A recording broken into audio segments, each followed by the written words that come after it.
गुरुपादाय कृष्णप्रेष्ठाय भूतले श्रीमते भक्तिवेदान्त स्वामिन्निति नामिने। नमस्ते सारस्वते देवे गौरवाणी प्रचारिणे निर्विशेष शून्यवादी पाश्चात्य देशतारिणे।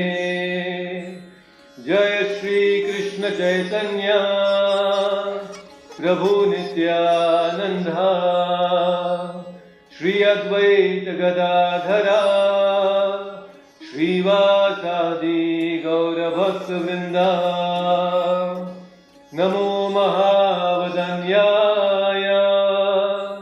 कृष्ण प्रेम प्रदायते कृष्णाय कृष्ण चैतन्य नाम्ने गौरत्विषे नमः। नमो ब्रह्मण्य देवाय गोब्राह्मणहिताय च जगद्धिताय कृष्णाय गोविंदाय नमो नमः। हे कृष्ण करुणा सिंधो दीनबंधो जगत्पते गोपेश गोपिका कांत राधा कांत नमोस्तुते। सप्त कांचन गौरांगी राधे वृंदावनेश्वरी वृषभानुसुते देवी प्रणमामि हरिप्रिये। वाञ्छाकल्पतरुभ्यश्च कृपा सिन्धुभ्य एव च पतितानां पावनेभ्यो वैष्णवेभ्यो नमो नमः। हरे कृष्ण कृष्ण कृष्ण हरे हरे हरे राम राम राम हरे हरे। ओम अज्ञानतिमिरन्धस्य ज्ञानञ्जनशलाकया चक्षुरुन्मीलितं येन तस्मै श्री गुरुवे नमः। So today we are starting with a brand new shloka. We are already in the session number 5, and today let's continue from where we had stopped previous week. So in the previous week we saw that how Bhishma in shloka number 12 blows his conch and gives lot of joy to Duryodhana, that don't worry Duryodhana, I am going to be here to fight with you and I'll give you complete support from my side. So that was Bhishma's confidence, giving confidence to Duryodhana. And in shloka number 13, we understood that how there were so many other people who were blowing their conches and they were also blowing their musical instruments. It is said that Tata Shankasta Bhairyacha Panavanaka Gomkaha Sahasraivapyanantyanta Sashabdastumulo Bhava. So there was so much of musical instruments that were played just before the war is about to begin, and this is also an indication of auspiciousness. So whenever there is some auspicious thing that happens, generally we see that all the musical instruments are played, and that's exactly what is happening here. So right now let us understand and enter into shloka number 14. So I see there are some of you who have already joined. So I would like to call Chaitanya, can you unmute yourself? Okay, wonderful. So please repeat after me the shloka, line by line. Tatashvetairhayelyukte महती चंदने स्थितौ Madhava पांडवश्चैव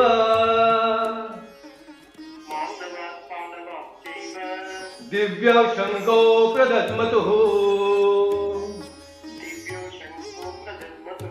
Wonderful. So let's do this once again. It will be really nice. Tatashvete hayelukte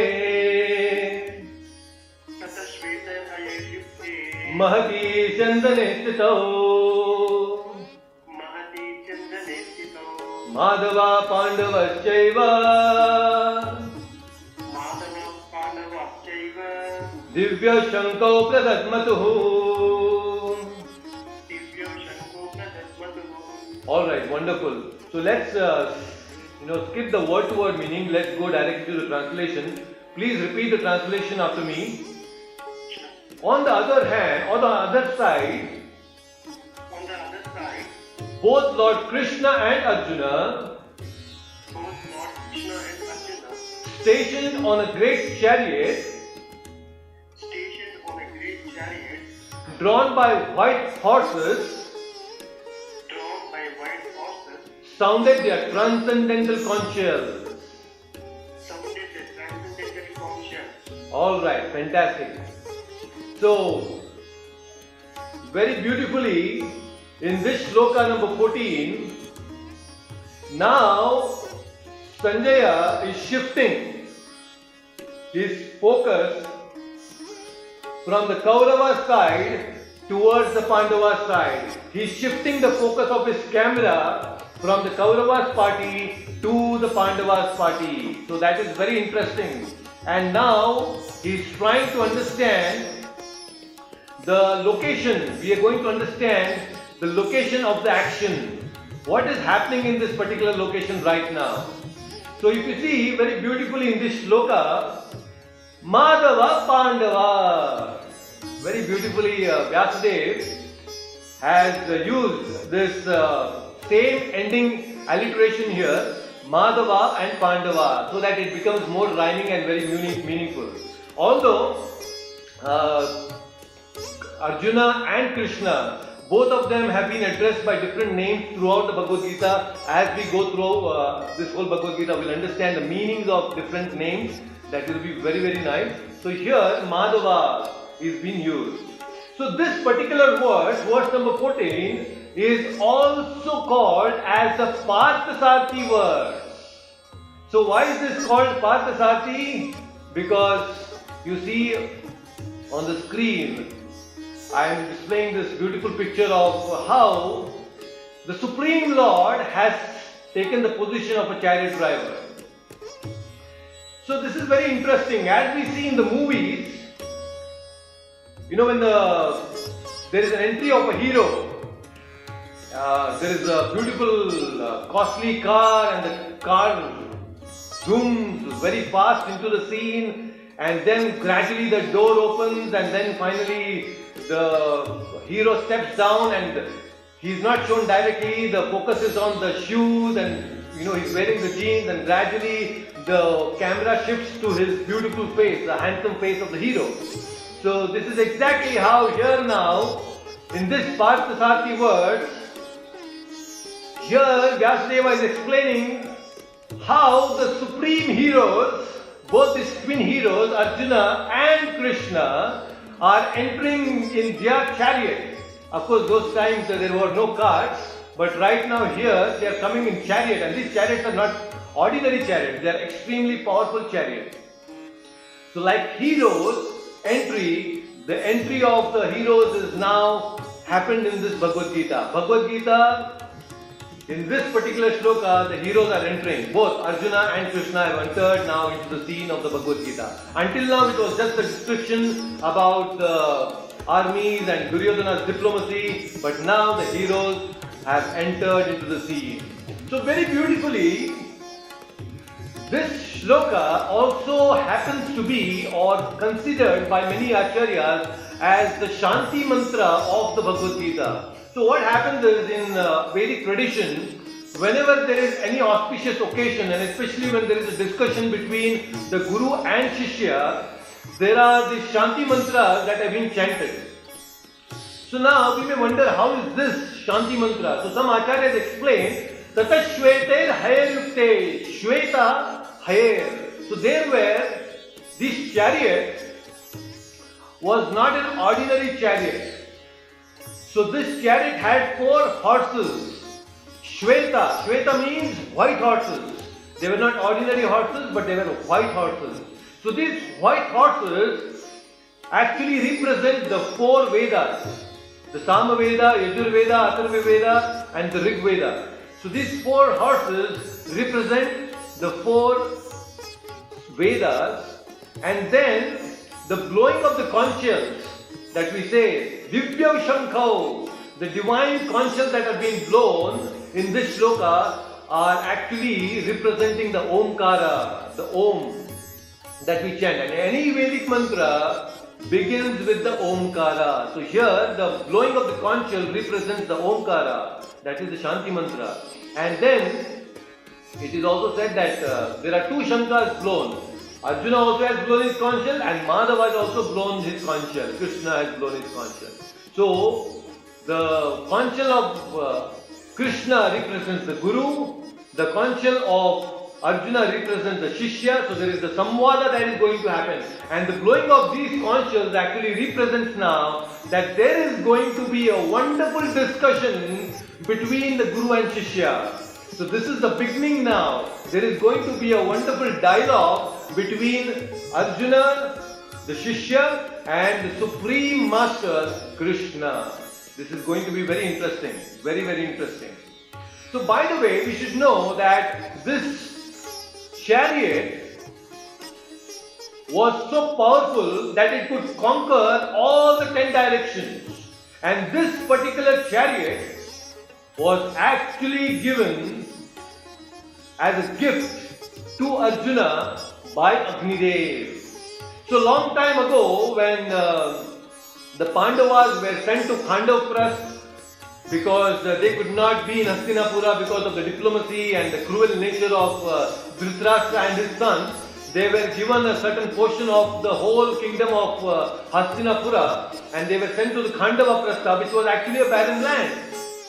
Nobody could reside there, and Pandavas were sent to this barren land. So that is when Arjuna and Krishna were in Khandavprasth, and when they were in Khandavprasth, it so happened that once a Brahmana approaches them, and this Brahmana approached Arjuna and said, "Oh my dear king, you see the king in the previous country which I had been to, he fed me so much, he has given me so much of good grains that right now I have some stomach upset and I need to get some medicinal herbs." Actually, you see that there is this Khandava forest which has the medicinal herbs, but I cannot go there because that forest is infested with snakes, and the king of the snakes, Takshaka, also resides there. And this Takshaka is specially protected by Indra, so I cannot go there and get the medicinal herbs. Please do something, get something for me. So now, as a Kshatriya, although this Brahmana was not a Brahmana, he was Agni himself, disguised as a Brahmana. So Agni had come in the form disguised as a Brahmana. So this Arjuna thought it's a very good opportunity to serve the Brahmana, but then he said, "My dear Brahmana, I will definitely help you, but I need a chariot. How can I go? I don't have my bow and arrow right now. Can you please help me to get a chariot and a bow and arrow?" So Brahmana said, "All right, I can get that for you." And that is when this Brahmana, who is Agni himself, he summoned Varunadev. So Varuna had to come, and Agni instructed Varunadev, "Can you please go deep into the ocean and get that beautiful, powerful Gandiva, that bow, Gandiva bow which is there deep within the ocean?" Varuna said, "Yes, definitely I will get." And it also has that the 2 quivers. These 2 quivers were so powerful and inexhaustible that any amount of arrows could be taken out. So those two very mystical quivers and this powerful Gandiva bow was bought by Varuna from the ocean and was given as gift to Arjuna. So Gandiva, that's why Arjuna's another name is Gandivadhari, because he holds this powerful bow Gandiva. And then Agni also informed that my dear Varuna, can you please go to the Chandra also, moon god, and then you can go and get that wonderful chariot from moon god. And that is when Varuna goes to moon and gets that very powerful, beautiful chariot, which is now used by both Arjuna and Krishna. So this chariot is not an ordinary chariot, a very, very powerful chariot. So it cannot, and that is when Arjuna sat on this chariot. He goes into the forest and completely destroys the whole forest, and this Agni consumed the whole forest, and he was satisfied by Arjuna's service, and that is how this gifts were given to Arjuna. And Takshaka also took a vow that I am not going to leave this Pandava family. I will be the reason to end the family of Pandavas. And that is how Takshaka, who was a snake, later on comes and bites Parikshit, who was the last descendant of the Pandavas. That we will discuss later. That is another story for another day. So, on this chariot now, in this fourth shloka, very 14th shloka, it is very nicely said here, Divyo Shanko Pradat Matuhu. And what is this divine consciousness, we'll understand in the next shloka. But very important point here is Parthasarthi. Krishna has become the Parthasarthi.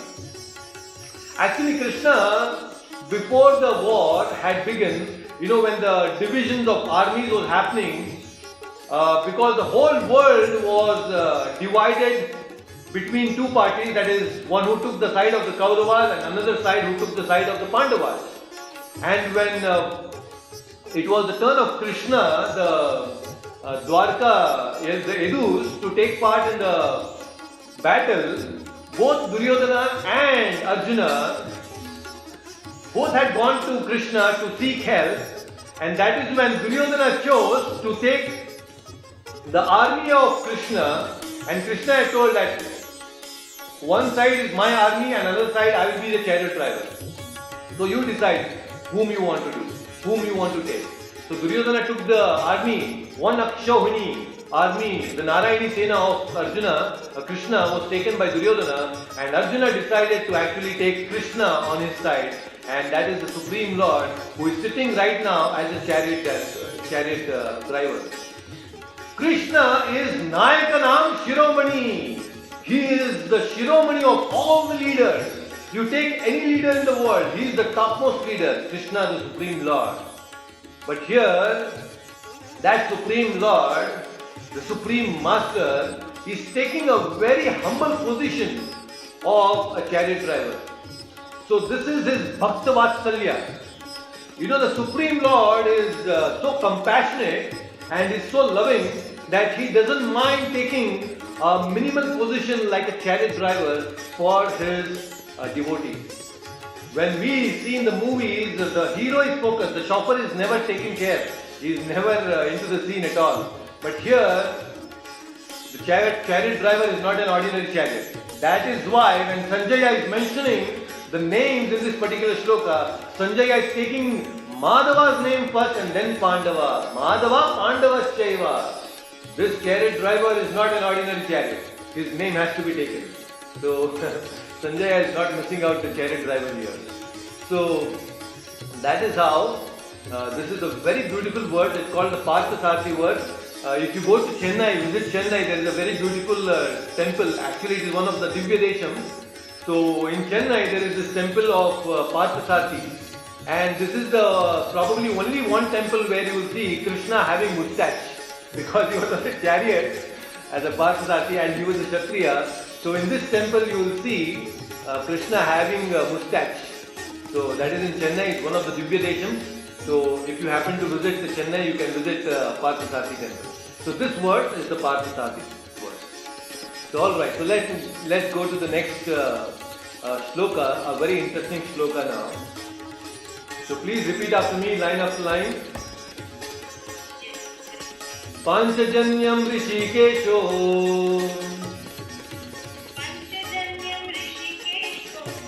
Devadattam Dhananjayah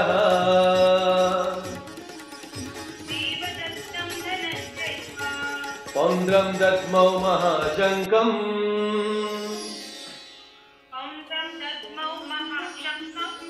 Bhima Karma Vikodara.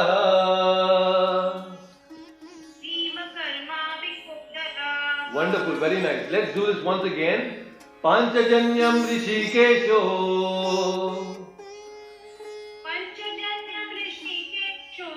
Devadattam Dhananjayah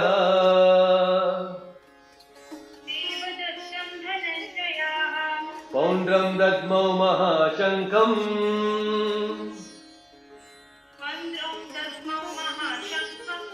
Bhima Karma Vikodara.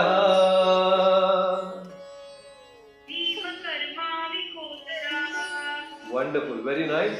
So let's repeat the translation. Then Lord Krishna blew his conch shell called Panchajanya. Arjuna blew his the Devadatta. And Bhima, the voracious eater and performer of Herculean tasks, blew his terrific conch shell called Paundram. Wonderful, thank you so much. So here, this is another very interesting shloka. Now, this is where, in the previous session, in the previous words, both of them have blown their conch shells, and what are those conch shells are now described here in the 15th shloka. Let us understand this. Panchajanyam Rishikesho. So Arjuna, Krishna's another name is Rishikesha. Rishika. Rishika means senses. We all have 5 senses. Rishikesha. Isha means controller. The master or the controller of our senses is called Rishikesha. So that is another name of the Supreme Lord as Rishikesha, because he is the one who controls all our senses. You know, many times we think, and it's in our perception also, that oh, I am seeing, I am listening, I am speaking. Actually, in the Srimad Bhagavatam, very beautifully it is explained that the Supreme Lord, as Paramatma within our heart, Rishikesha, anything we see, it is actually seen before by the Lord. Before we see, the Supreme Lord sees that. Now, when you're all seeing me right now, before you see, the Lord is seeing. Before you listen to my word, the Lord is listening the word. So that is how He enables us to hear, to listen. He directs our senses. He is controlling our senses moment after moment after moment until we die.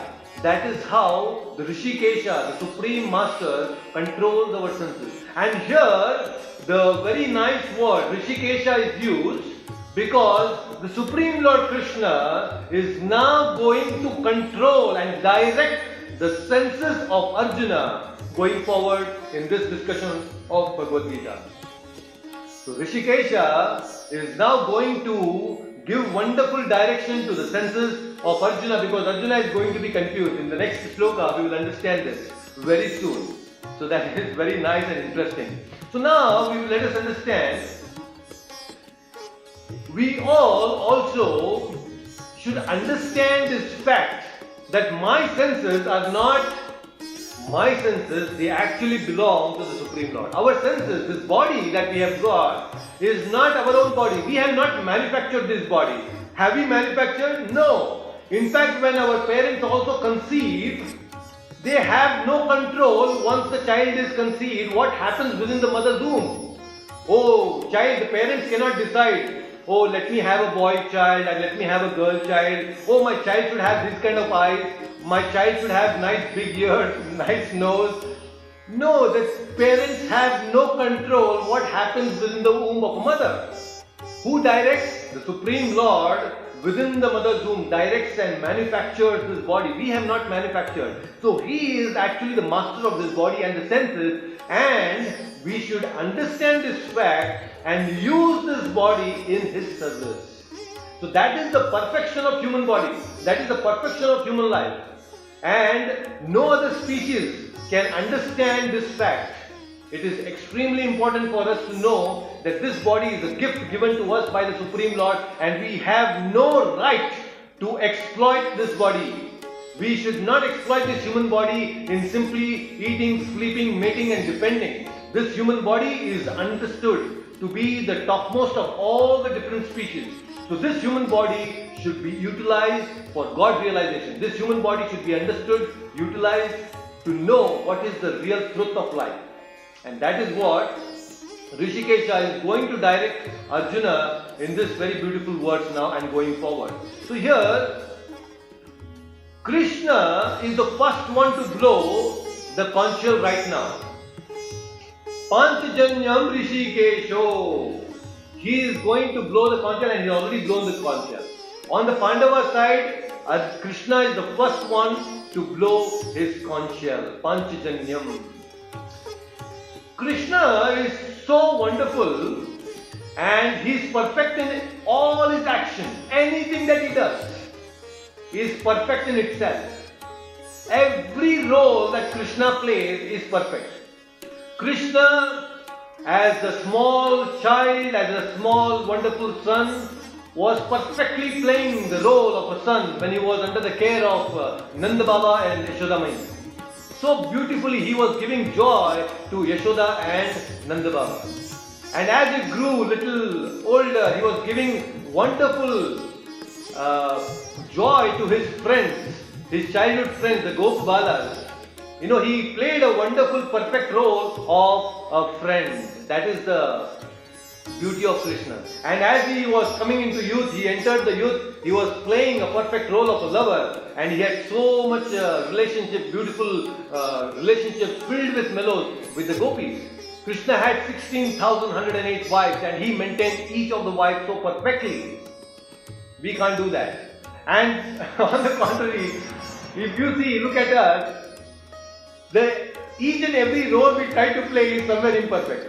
You try to satisfy your mother, somebody else will be dissatisfied, your friend will be dissatisfied, your wife will be dissatisfied. You try to satisfy your wife, your children will be dissatisfied. You know, we are trying to perfect our relationships, perfect the situations, but that doesn't happen really. But Krishna is not like that. Krishna is perfect in all, in every situation, in every relationship, in every dealing that he does.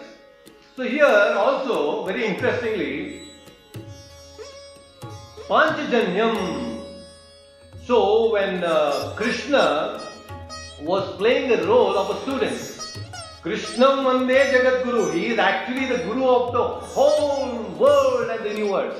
But here, Krishna, when he comes and plays his Leela, he is teaching us that we need to accept a Guru. So the Supreme Lord himself accepted a Guru, Sandipani Muni. So in 64 days, both Krishna and Balaram learned 64 arts. 64 days, 64 arts. One day they learned embroidery, one day they learned how to make pottery, one day they learned how to do painting, one day they learned how to swing, how to play musical instruments. All in one day they learned 64 arts in 64 days. So that is the beauty of Krishna and Balaram. So as a Guru Dakshina, Sandipani Muni requested Krishna and Balaram, please help me get my sons from the demon who has kidnapped and who took away my sons. And that is when Krishna, as a perfect student, as a perfect disciple of his Guru, Sandipani Muni, he finds this demon called Panchajanya. This Panchajanya had actually taken away the sons of Sandipani Muni, and deep within the ocean he was hiding. So Krishna goes deep within the ocean, finds this Panchajanya demon and kills this demon, And this demon had this very wonderful divine conch which he was using as a crown. And this was taken by Krishna, and Krishna started using this Panchajanyam. So that same Panchajanya is right now here and is blowing this Panchajanyam Rishikesho. Devadattam Dhananjaya. So Arjuna's conch is called Devadatta. Dhananjaya. So Arjuna's another name is Dhananjaya. From the birth, Arjuna was also called as Dhananjaya. Why Dhananjaya? Because Dhananjaya means one who possesses a lot of wealth. And Arjuna was such a great brother among the Pandavas that any time they were in need of money, it was Arjuna who always went and got a lot of wealth for his brother Yudhishthira to rule. And in fact, it so happened that now after this whole war of Kurukshetra, there was all that massacre that has happened, and millions and millions of soldiers have died, and all throughout the world after the Kurukshetra there was economic crisis. And this is true. Whenever there is a war, whenever there is a lot of war between two countries, we see that there is economic collapse because most of the resources are used up in the war. So that exactly happened even after the war of Kurukshetra, and to overcome this economic crisis,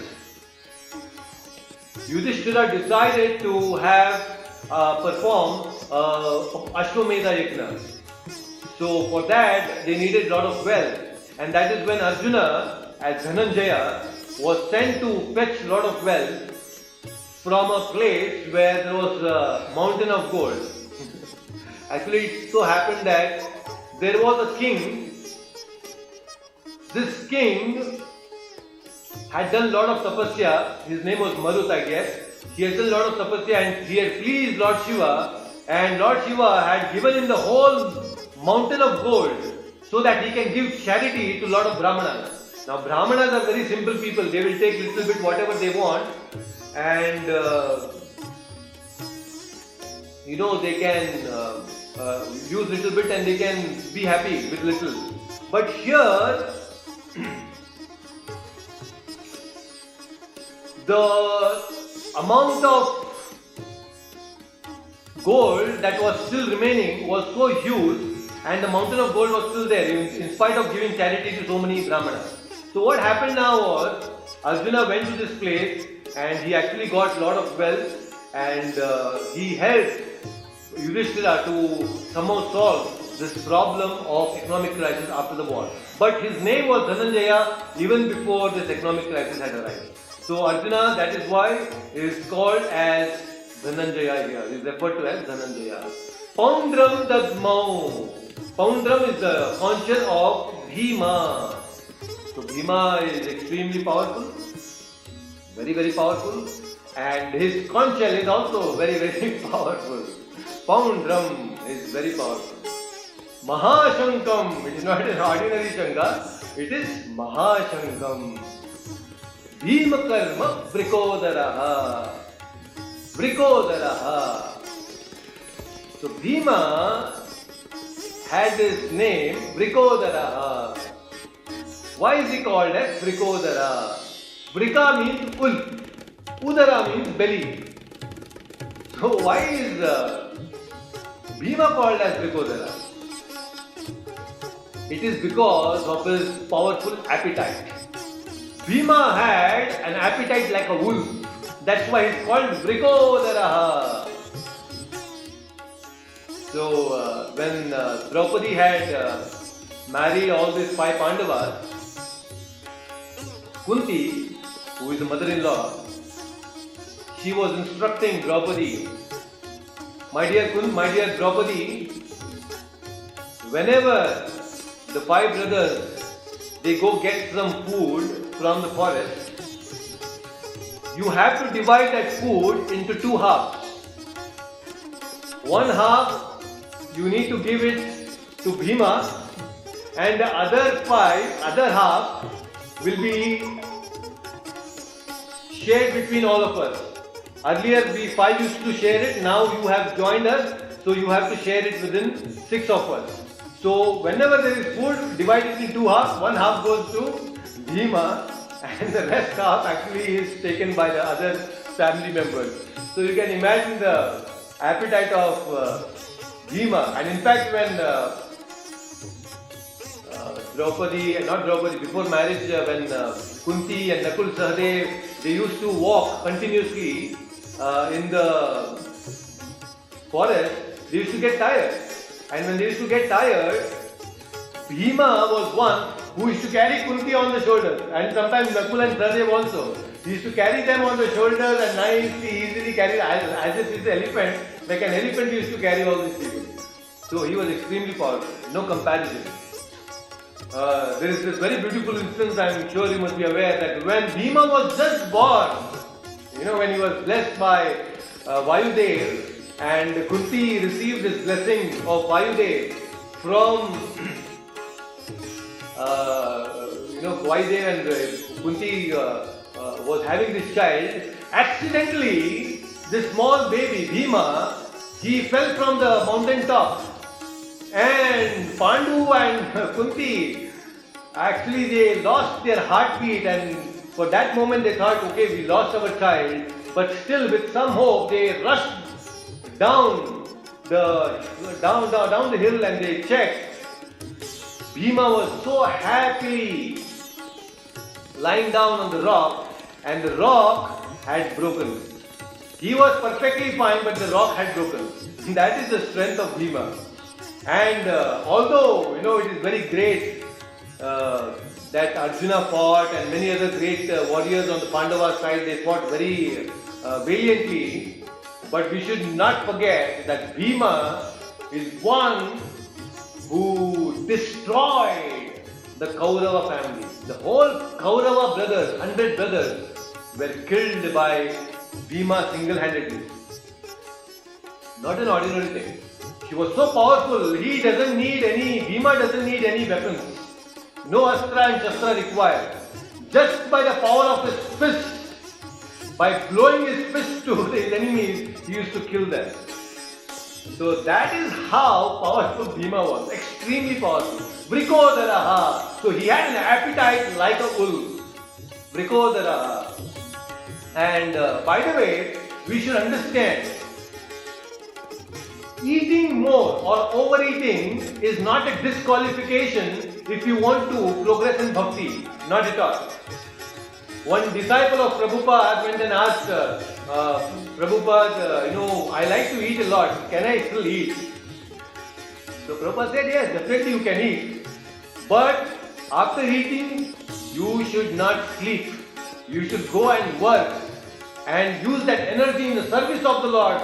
That is how. If you want to eat more, no problem, but you should work. Just like here, Bhima, he eats a lot.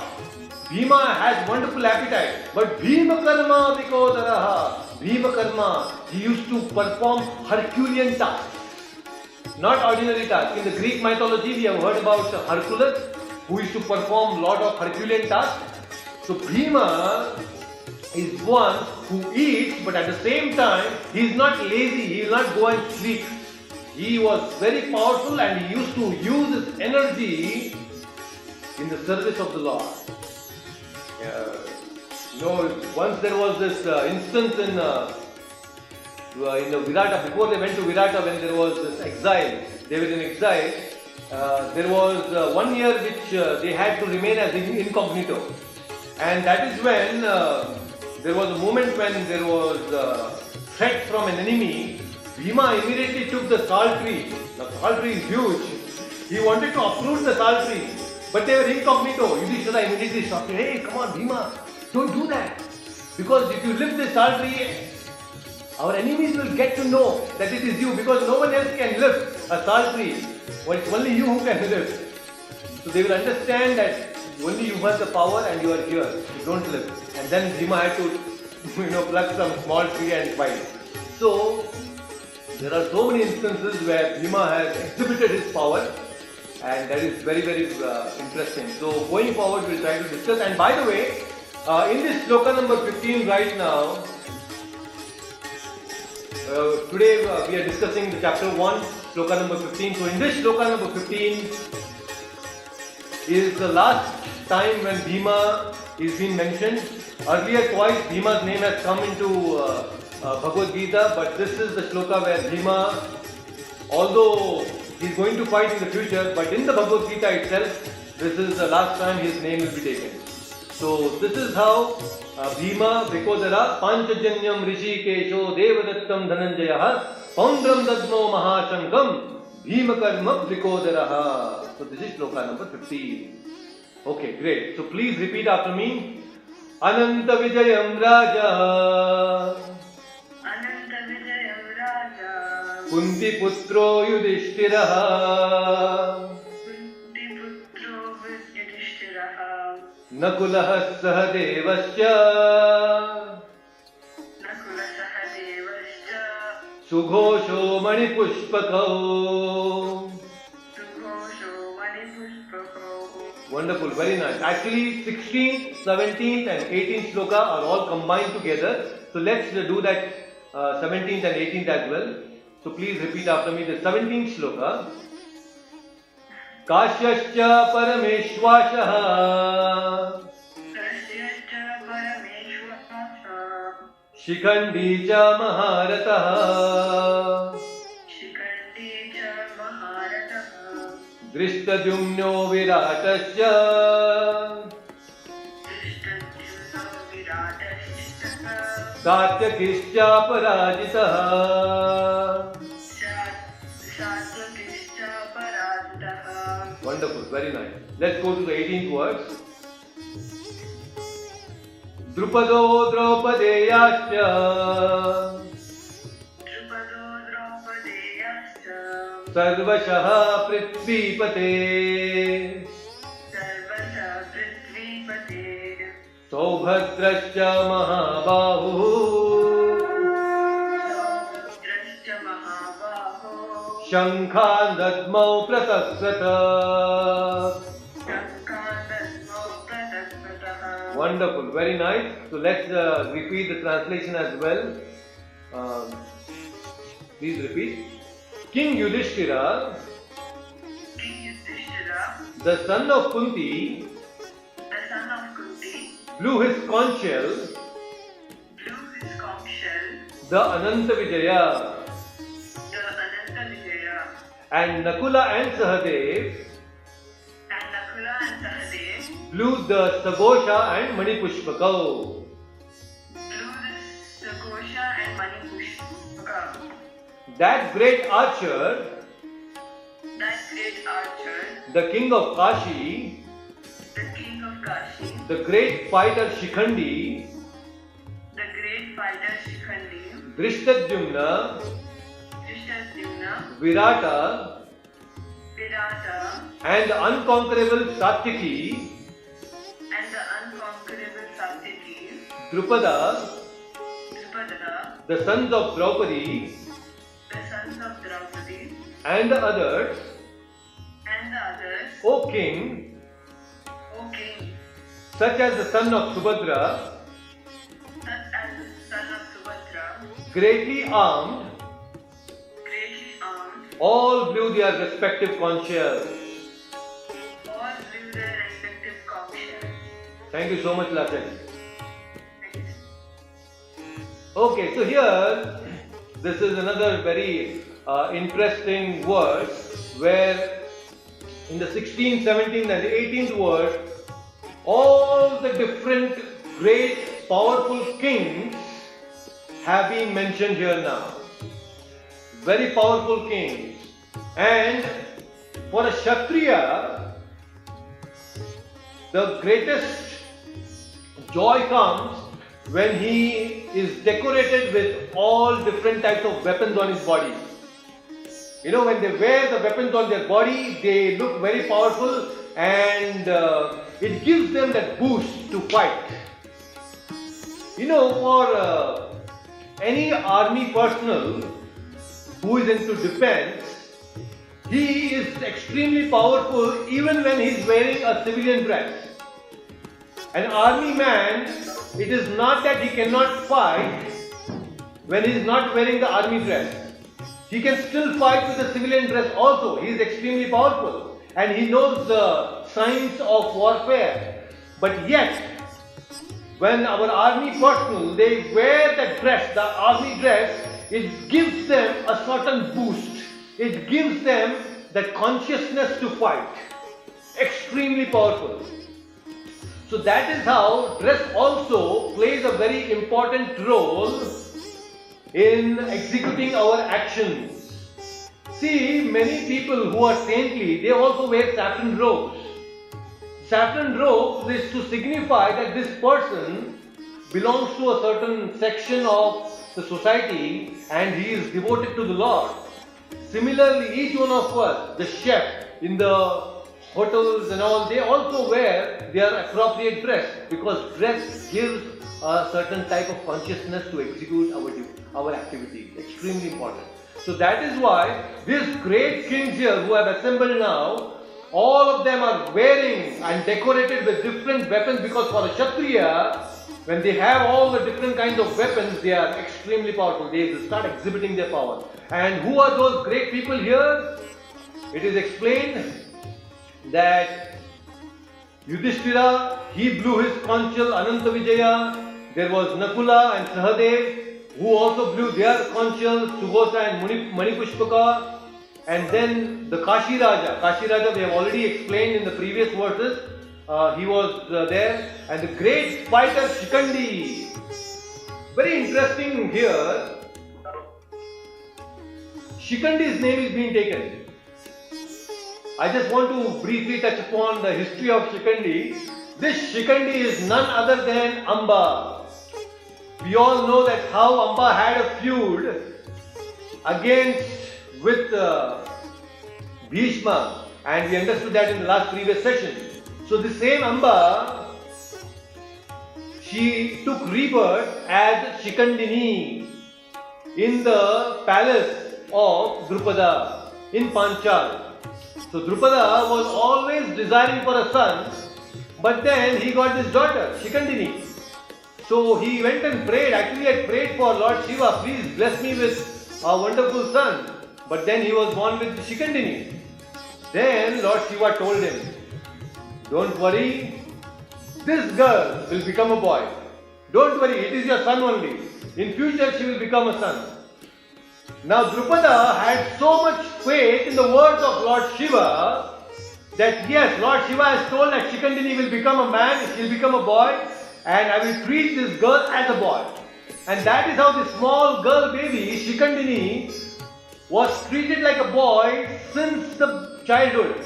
At the age of 7, Shikandini also got Upanayanam. Although girls are not given the Upanayanam, but here Shikandini, Drupada performed the Upanayanam ceremony for Shikandini. And she was trained in all the science of warfare. She was extremely powerful. That's why she is a fighter here. So Drupada was considering this girl, child, Shikandini, to be the son. Like a son he was treating this girl and made her extremely powerful. But then what happened was when Shikandini became of a marriageable age, he had to be married. She had to be married. Now he was a boy in the eyes of the public.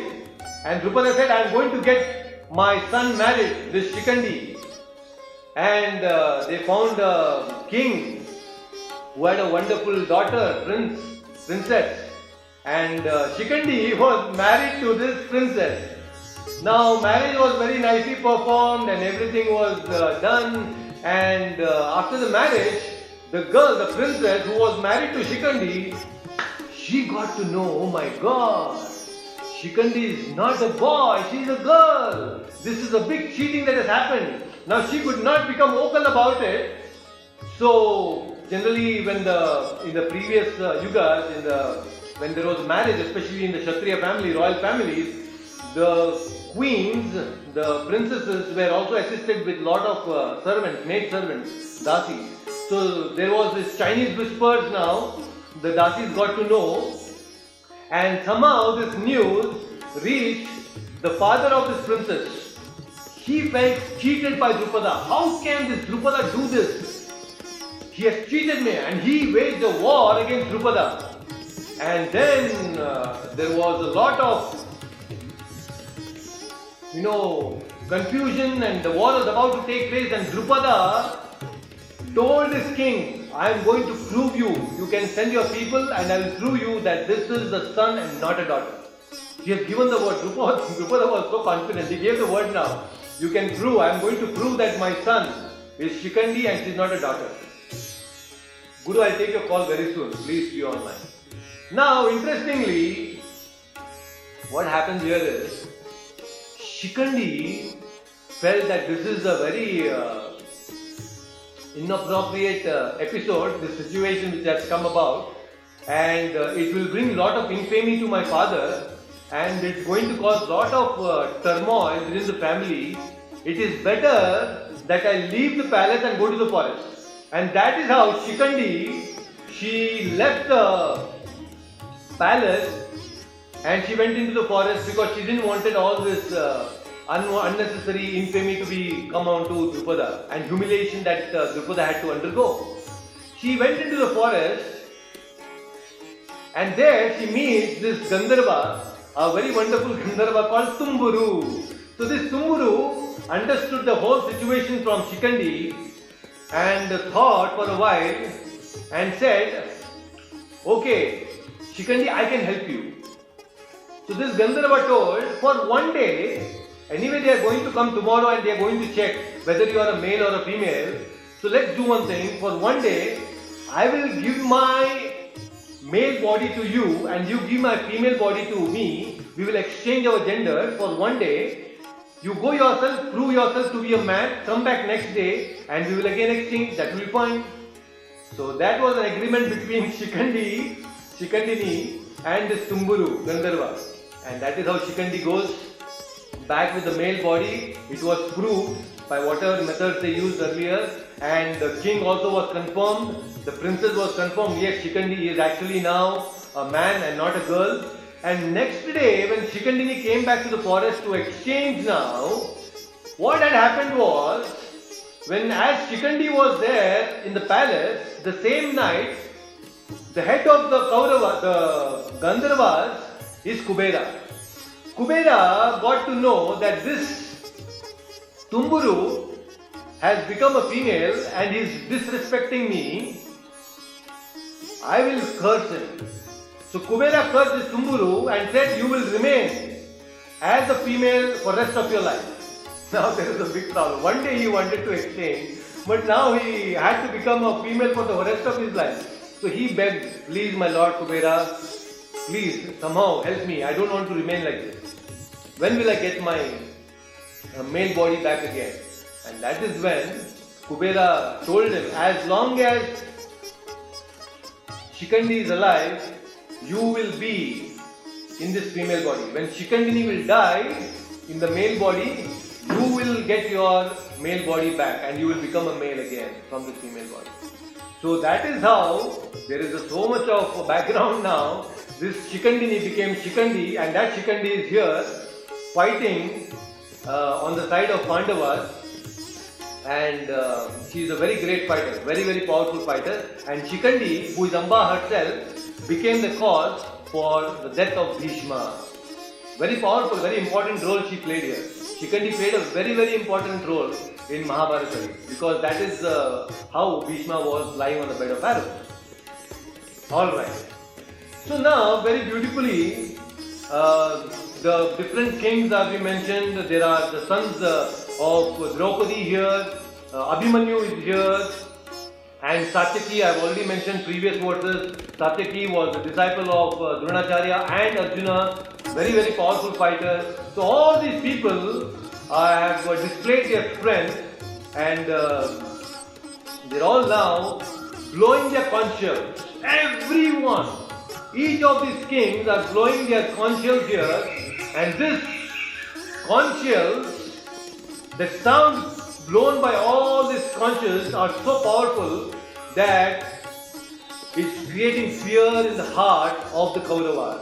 Let's see that in the next verse. Very beautiful verse. So let's chant the 19th shloka now. Alright. So please repeat after me. Saghosho dhata rashtranam. Saghosho dhata rashtraṇam Hridayani vedarayat Navasya prithvim jaiva Tumulobhyanunadayan. Please repeat that once again. Saghosho dhata rashtraṇam Hridayani vedarayat Navasya prithvim jaiva Tumulobhyanunadayan.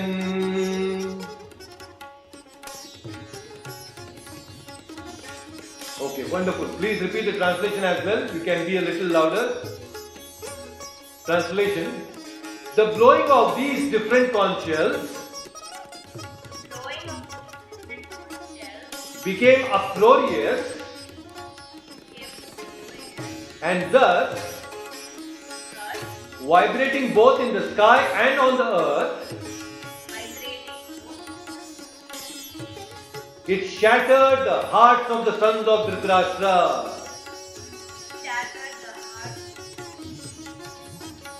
Thank you so much. Thank you. I didn't get your name, ma'am. Roma. Okay, thank you so much. Okay, Rama. Okay, I got it now. Okay. Okay, thank you so much. Actually, I was a little confused with the name, that's why. Okay. I'm very glad that you are here there, Roma, today. Thank you so much for being wonderful. I couldn't see you earlier. Okay. Just give me a second. I just want to check all those who are here today, and let me check my chat section also.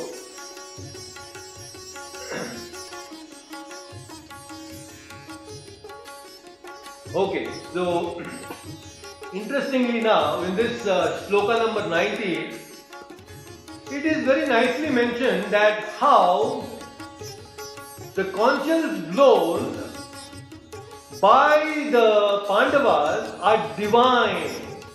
They are not ordinary, but they are Divya Shankha, they are divine conch shells. And because these conch shells are blown, it is creating, it is shattering the heart of the sons of Dhritarashtra. But on the contrary, when the Kauravas, they blew their conch shells like Bhishma and everybody else, there was no such shattering of the heart on the side of the Pandavas. Pandavas were very happy. But now when the Pandavas are nicely blowing all the conch shells, it is creating a fear in the Kauravas. Duryodhana is fearful now. Oh my God! The arrangement of this military phalanx of the Pandavas is extremely powerful. At the same time, these guys are very powerful. So it's creating fear. But Pandavas were not fearful. The only reason is because Pandavas had taken the shelter of Krishna. Pandavas were always dependent on the mercy of the Lord. Throughout Mahabharata, we will see that how beautifully these Pandavas were so devoted to the Supreme Lord Krishna that in every turbulent situation, they only remembered the Supreme Lord. We all know that beautiful instance. You know, when the Pandavas were in the exile and Draupadi and everybody is in the forest, and Draupadi was blessed with this divine Akshay Patra, and that time Duryodhana, he very nicely wanted to take advantage of the situation, and he tricked. He actually sent this Durvasa Muni, two Pandavas, not just Durvasa, but Durvasa along with 60,000 disciples, all of them, they were taken to this forest, and there Durvasa tells the Pandavas, I have come with my disciples, please feed me now. And when he actually came, it so happened that Draupadi had taken the last grain, because Akshay Patra could produce unlimited food. But unfortunately, that particular day, she had already consumed the last grain, because when Draupadi takes the last grain from the Akshay Patra, it will not produce any more food. And that day, she had already taken and Durvasa had entered. And we know Durvasa, at the drop of an hat, he will become angry. That is how powerful he was. He will get angry instantaneously. That is Durvasa's nature. And now, Pandavas were completely anxious. How do we do? What do we do? 60,000 disciples. All they could do was remember the Supreme Lord Krishna. And that is how Krishna comes there. Just by the remembrance of Draupadi and the Pandavas. And there he takes that one grain which was sticking to the pot. Krishna takes that one grain, and moment he takes, Durvasa and all his 60,000 disciples, all of them were full. Their bellies were full, and in fact they ran away from there, because now they have actually told that they will come and have the feast, but now they are feeling full, and if they don't eat anything, that will be a very dangerous thing. So instead of facing that embarrassment, Durvasa Muni and all his disciples just left from the river itself. They never came back again. So you see how Krishna protects them. Not once, many times. When Draupadi was disrobed, all that she could do, none of these Pandavas also could help. Is it not? None of the Pandavas could help Draupadi in that Asat Sabha. Her own husband, 5 husbands, could not protect her. And she was trying to protect herself. But the Dushasana was so powerful. He was trying to disrobe her. She used all her strength, but she could not. And when she realized that, no, I cannot protect myself from Dushasana, that is when she raised both her hands. And then she called out, Govinda, please protect me. She called out Krishna's name, lifting both her hands. That is the sign of surrender.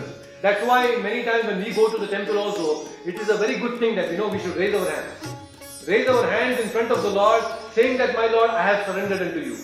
It represents your surrenderance. When you raise your hands, it is a sign of surrenderance to the Lord. So that is what Draupadi did. She raised both her hands and surrendered. And until then, Krishna also did not come. Only when she raised her hands, then Krishna comes and protects Draupadi. So, my dear listeners, it is extremely important that in our life, we may have a lot of talents. We are blessed with some talents, and we want to excel in those talents. We want to excel in certain fields of knowledge. All great, wonderful, that is wonderful, appreciate all that. But at the same time, whenever we exhibit, when we use these talents, we should give the credit to the Supreme Lord. The Pandavas did that. Arjuna was such a powerful person, so talented person, but always he was surrendered to the Lord. And that is very much evident now. It is very evident in the Bhagavad Gita itself, his surrenderance. We will see that in the future verses, how Arjuna surrenders to the Supreme Lord. So that is extremely important. If you want to become fearless, if you want to become free from fear, all types of fear, the root cause of all the fear is the fear of death. But when you practice spirituality, when you understand the knowledge of the Bhagavad Gita, you will very clearly understand that you are not this body, you are the spirit soul.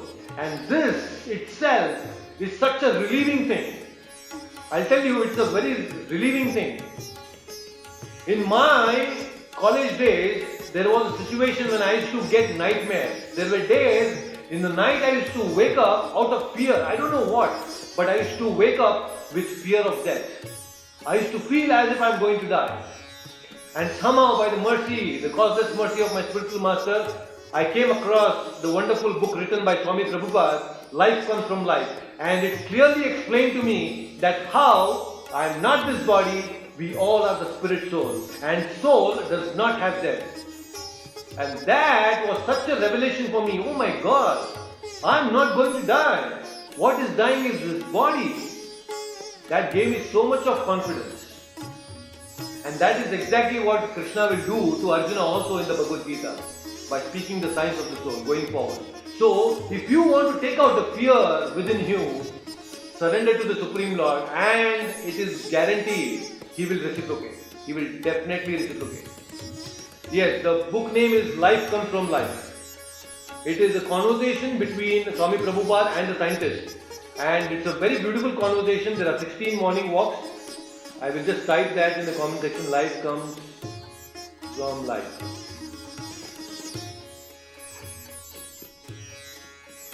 So now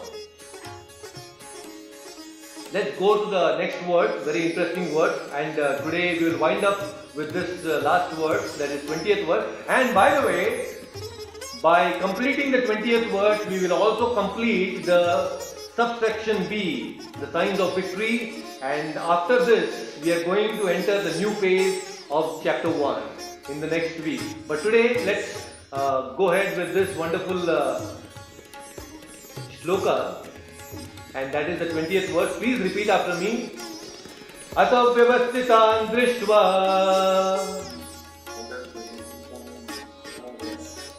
dhatarashran kapidvajah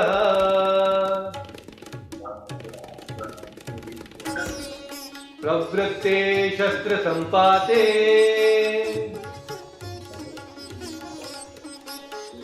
धनुरुद्यम्य पांडवः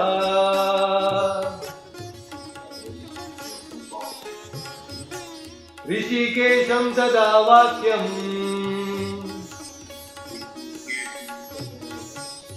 इदं महामहीपते.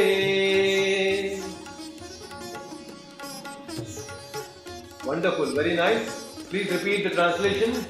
O King, at the time Arjuna, the son of Pandu, who was seated in his chariot, his flag marked with Hanuman, took up his bow and prepared to shoot his arrows. Looking at the sons of Dhritarashtra, O King, Arjuna then spoke to Rishikesha,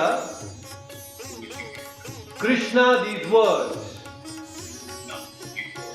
Wonderful. So this is a very interesting verse now, and this is how, in this 20th verse, there is the description of how Sanjaya is now telling King Dhritarashtra, "Oh King, just look at this Arjuna. He is having Kapidhwaja." What is Kapidhwaja? A flag marked with the symbol of Hanuman. In our day-to-day also, when we are in the traffic, sometimes you will see a lot of vehicles. Behind the vehicles they have this Kapidhwaja. I'm sure some of you must have observed in the bikes and cars behind they have this Kapidhwaja, Hanuman behind the vehicle. This is not why they all want to also have Hanuman on their vehicles, just like Arjuna had his Kapidhwaja on his vehicle, on the chariot. So that's a good thing. But by the way, we should know that this Dhwaja was not some impersonal Dhwaja. Hanuman was actually there on the flag. So there is a very beautiful instance when the Pandavas were in the exile, and in the exile, once Bhima encountered Hanuman, and there was a discussion between both of them, and that is how they got to know that both are Vayuputras, and then Hanuman had promised Bhima that I will be there in the Kurukshetra war in the future when you are fighting against the Kauravas, and when I come there on the battlefield, I will support you by roaring. I will create roars.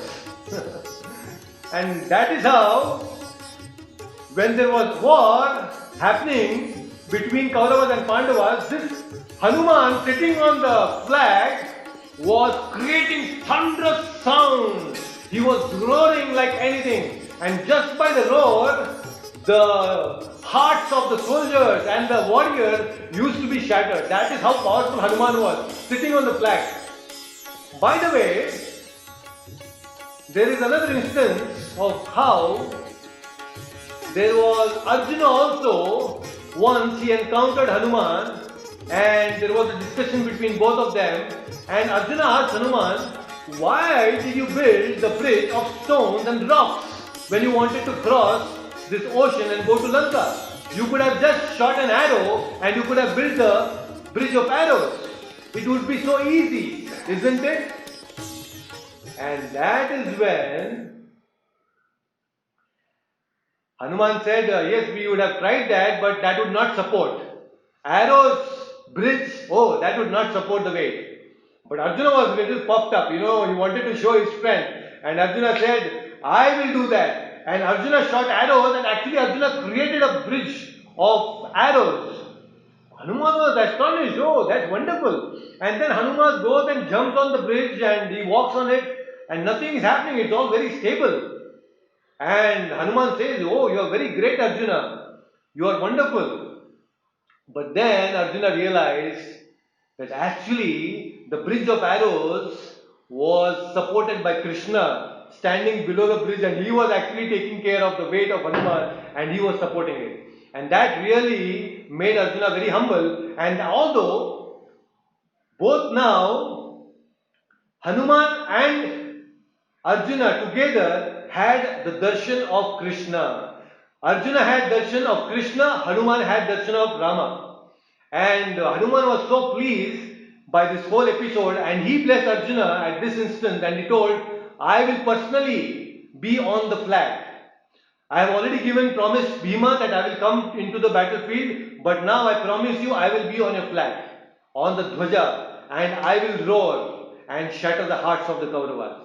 So that is how Kapidhwaja, so he is come here now, so Hanuman is also here right now, and wherever there is Hanuman, there is victory, because Hanuman also fought for Ramachandra against Ravana, and the same Hanuman is again fighting on the side of Krishna here in the battle of Kurukshetra. So wonderful, it is very beautiful here.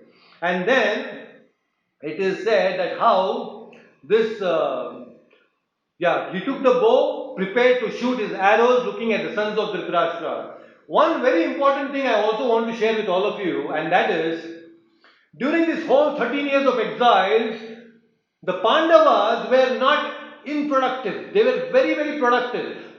They are lost now, they are very morose, all into depression and lazy. No, they had not become like that. In fact, this 13 years became an impetus for them to prepare for the war. And Arjuna was one who was going and practicing and getting more and more power. He went and got the Pashupata from Lord Shiva, and continuously he was on expedition. They were continuously improving themselves and preparing themselves for the war. So they were never unproductive. So many times, especially in this lockdown time, don't lose your time in unproductive things. Be very productive and use your time in understanding the Bhagavad Gita, understanding the meaning of human life. And I think that will be really, really very nice. So with this, I wanted to conclude today's section. I really appreciate all of you for being here. And I'm going to be for some more time on Open Talk. Please stay online. I'll take all your questions. So now, today we have discussed the 20 shlokas. We have completed the first 20 shlokas of the Bhagavad Gita chapter 1. And we have completed 2 subsections of the chapter 1. And next week, we will enter the 3rd section. And that is where we will understand what is Arjuna going to speak. Here, Sanjay is saying, Aha Mahipate! Oh Dhritarashtra, very sarcastically saying, Aha Mahipate! Look at what Arjuna is now going to speak. So in the 21st shloka, Arjuna is now going to speak This is the first time in the Bhagavad Gita Arjuna is going to speak. So let me take some questions now. I see there are some questions here. So Vinod Chandra is saying that Prashant, I will take your call very soon. Please stay online. What was the average age of a person during that time? So since it was Dwapar Yuga, and Dwapar Yuga, it was ending of Dwapar Yuga. So this Kurukshetra happened between almost at the end of Dwapar Yuga, and the lifespan of an average human being was 125 years, 150 years. That was an average lifespan during that time. Okay, I see Deepali madam had joined earlier, and I wish that you can join next week as well. Please join us next week, that will be really nice. And I also had last year this time, very nice to have you. Okay, last year he is asking, does that bridge exist still today, like Ram Setu? I don't think so. Unfortunately, we don't have that bridge right now. Ram Setu is still visible, but we need to find if this bridge of Arjuna is also existing. We need to understand. Okay, Lasya and Jayati are friends. Oh, wonderful. Very nice to know that. Both of you have joined today. And Vinod is asking, you mentioned about Arjuna destroying the forest. Mother Nature. No, actually that was very interesting. You know, is that not deforestation? Actually, that forest was infested with a lot of serpents, and especially Takshaka, that had become the home for Takshaka, and they were creating a lot of nuisance there. And that whole Khandava Prastha was, the forest was giving a lot of protection to these snakes, which were not allowing any others to inhabit it and be productive. And that is why this forest had to be destroyed. And also, it acted like a herb. Because Agni is very powerful. You just give him one plant, two plants, it will really not satisfy Agni, and it will not eradicate his stomachache. So he had to eat the whole forest. Agni is very powerful. So that is how Agni consumed the whole forest and got rid of the stomachache. By the way, the result of consuming that forest was the beautiful Indraprastha. Indraprastha was created by Pandavas in that Khandaprastha, which was a barren land. And they created that whole beautiful Indraprastha in that barren land. So that is why there was no offense against destroying that forest. So that was not deforestation at all. Alright, so we have discussed nicely about 6-7 slokas today. So next week we will dive deeper into the next section, and it's going to be very interesting. So looking forward to see all of you again next Sunday. Thank you so much for joining. So I'm ending the session right now. Thank you very much for joining.